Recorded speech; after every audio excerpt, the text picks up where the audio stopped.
नमस्कार छात्रों। आज का अपना टॉपिक है श्रेणीकरण यानी ग्रेडिंग प्रणाली, जो एक मूल्यांकन और मापन के लिए एक आवश्यक अंग है। ग्रेडिंग या श्रेणीकरण जो मूलतः एक व्यवस्था है, इस व्यवस्था को अपनाने के पीछे विभिन्न प्रकार विधियों का उपयोग किया गया, लेकिन इन विधियों का उपयोग करने के साथ साथ इसमें कुछ सिद्धांत हैं, उन सिद्धांतों का भी उपयोग करना बहुत ज़रूरी था। उन सिद्धांतों में सबसे पहला सिद्धांत ये है कि जो ग्रेडिंग प्रणाली अपनाई जाती है उसके पीछे सबसे पहले विशिष्ट उद्देश्य या उद्देश्यों का ध्यान रखना बहुत आवश्यक है, क्योंकि छात्रों को जब मूल्यांकित किया जाता है तो ये तय करना है कि छात्र में जो ऑब्जेक्टिव तय किए गए हुए ऑब्जेक्टिव उसमें इंक्लूड थे या नहीं। क्या उनका मूल्यांकन ज्ञान, अवबोध, ज्ञानोपयोग, कौशल, रुचि, योग्यता, ये तमाम प्रकार के उद्देश्यों को ध्यान रखते हुए उनका मूल्यांकन किया गया या नहीं। उन सिद्धांतों का सबसे पहले ध्यान रखना जरूरी है। दूसरा जो सिद्धांत है वह मूलतः इस बात पर ध्यान रखता है कि मापन के लिए सबसे पहले अक्षर ग्रेड यानी कि अंकों का जो मापन होता है उसके लिए अक्षरों का ग्रेडिंग रूप देना चाहिए, ताकि बालक का मूल्यांकन उस अवधि के दरमियान कितना हो पाया है तो उसका अंकन के आधार पर ही उसको ग्रेड प्रदान कर दी जाए। यह सिद्धांत उसमें सबसे महत्वपूर्ण प्रयास होना चाहिए, क्योंकि उसके आधार पर उसके अन्य पक्षों का भी, जैसे उसकी बुद्धि है, उसका जीवन कौशल है, उसकी दृष्टिकोण है, या उसकी सोचने की क्षमता है, तर्क शक्ति है, इत्यादि तमाम वस्तुओं को या चीज़ों को ध्यान में रखते हुए उनको मूल्यांकित किया जा सके। तीसरा जो है वो उसके निर्धारण, ग्रेडिंग का निर्धारण करते समय उसके अभिभावकों, उसके शिक्षकों को और उसके विद्यालय के तमाम प्रकार के प्रयासों को भी ध्यान में रखते हुए उसका ग्रेडिंग प्रणाली की जाए। क्योंकि छात्र जब शिक्षा अर्जन करता है, विद्यालय में शिक्षित होता है, उसके पीछे केवल एक ही व्यक्ति नहीं, वह स्वयं ही व्यक्तिगत नहीं बल्कि उसके पीछे और भी लोगों का हाथ होता है, जो उसको शिक्षित करने में या उसको शिक्षण करवाने में काफ़ी अहम भूमिका निभा करता है, जिसमें शिक्षक होता है, विद्यालय होता है और अभिभावक होते हैं मूलतः। साथ साथ एक रूप में समाज की भी महत्वपूर्ण भूमिका होती है। तो हर तरीके से सर्वांगीण रूप से देखा जाए तो जो बालक होता है वो व्यक्तिगत रूप से शिक्षित नहीं होता है,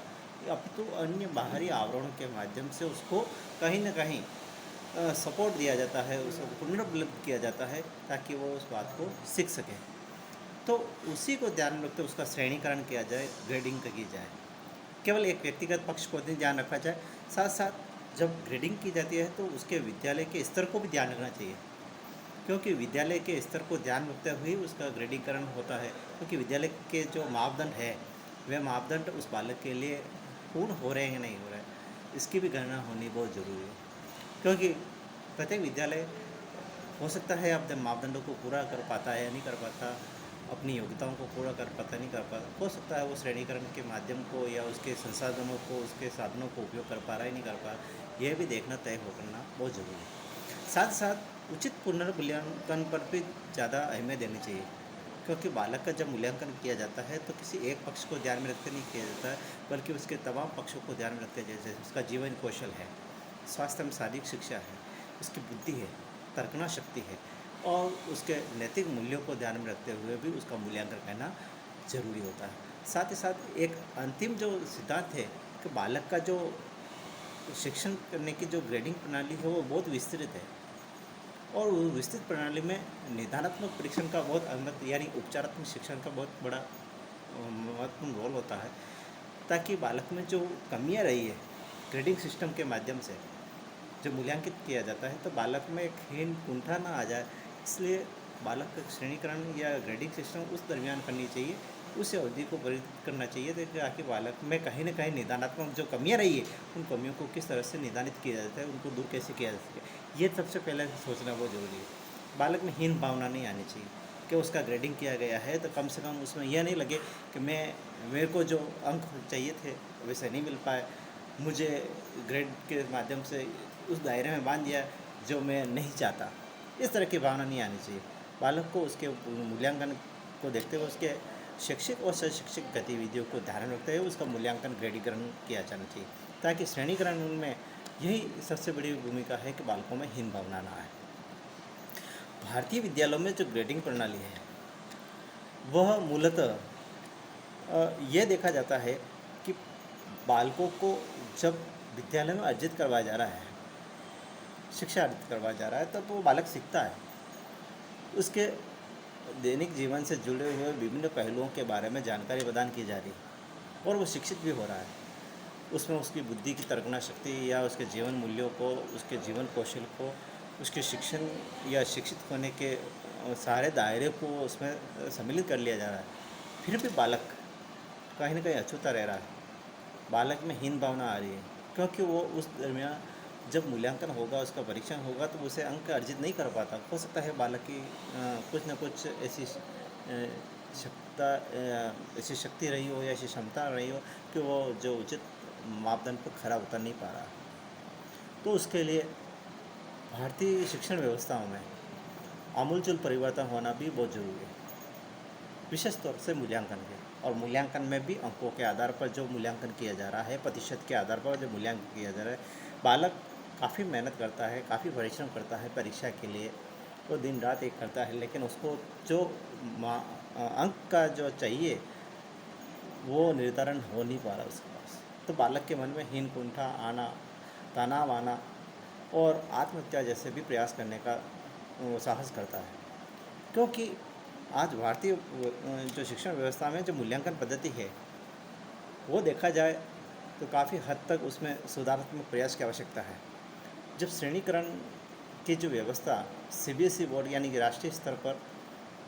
सीबीएसई बोर्ड, केंद्रीय माध्यमिक शिक्षा बोर्ड के द्वारा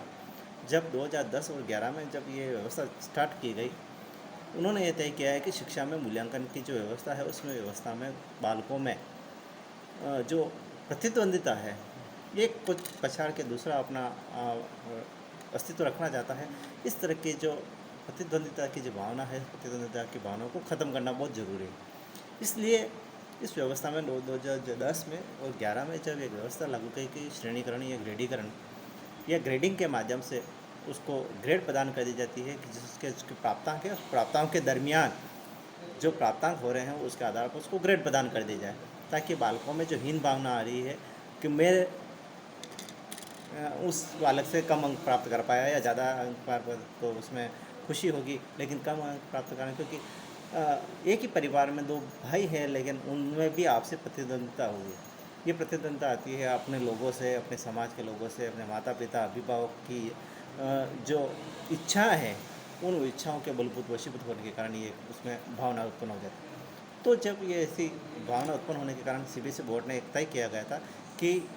अमुक अमुक प्राप्तांकों के आधार पर उनको ये ग्रेड प्रदान कर दिया जाए, ताकि बालकों में जो हीन भावना आती है वो हीन भावना उनसे दूर कर दी जाए।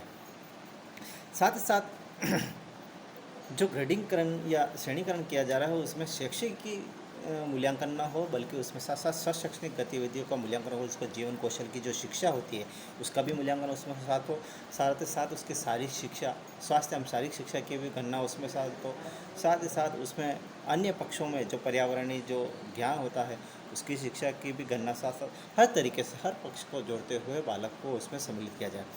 अब जब केंद्रीय माध्यमिक शिक्षा बोर्ड ने 2010-11 में ये व्यवस्था लागू की थी, तो उसमें ग्रेडिंग सिस्टम शुरू किया था, जिसमें तय किया गया था कि किस अंक के आधार पर कौन सी ग्रेड प्रदान की जाए। तो उन्होंने तय किया कि 91 से लगाकर 100 तक जो बच्चे हैं उनको A+ दिया जाए,